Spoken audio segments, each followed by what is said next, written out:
A Missoula man living in Japan felt the effects of the earthquake and then the tsunami. Katy Harris reports. Brian McGrath grew up in Missoula and graduated from the University of Montana, where he studied Japanese. His love for the culture took him across the Pacific Ocean to teach English in the small village of Katashina-Mura. It's just 100 miles southwest of the problematic nuclear reactor in Fukushima.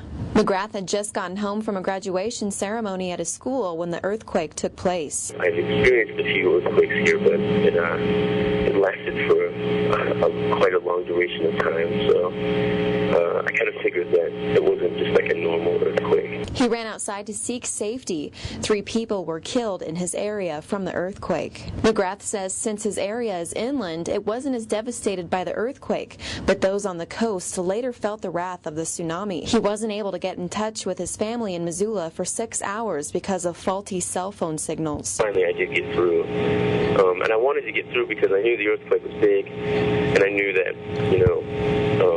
there wasn't a whole lot of information, and so once it hit international news, it was going to be like, Japan just been devastated, and I didn't want my parents to, be worried. There's also food shortages. It's hard to get gas for cars and kerosene for heat. There's no gas stations open, so I can't really drive anywhere. It's just kind of much more of a mess than we had initially thought. He would go towards the coastal region to help with the devastation, but besides the shortage of gas, there's another problem. We're going to try and volunteer in any way possible, but it's hard to say with the reactor right now what radiation levels will be like.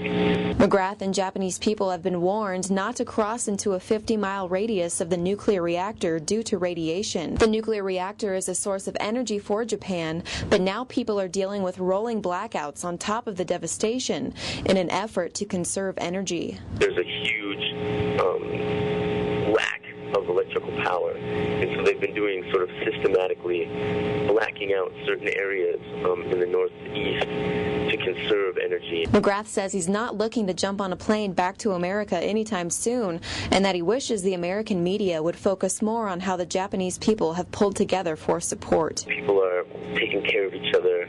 People are bringing, like families whose houses have been destroyed, they're bringing them into their own homes. McGrath has a teaching contract in Japan for the next year.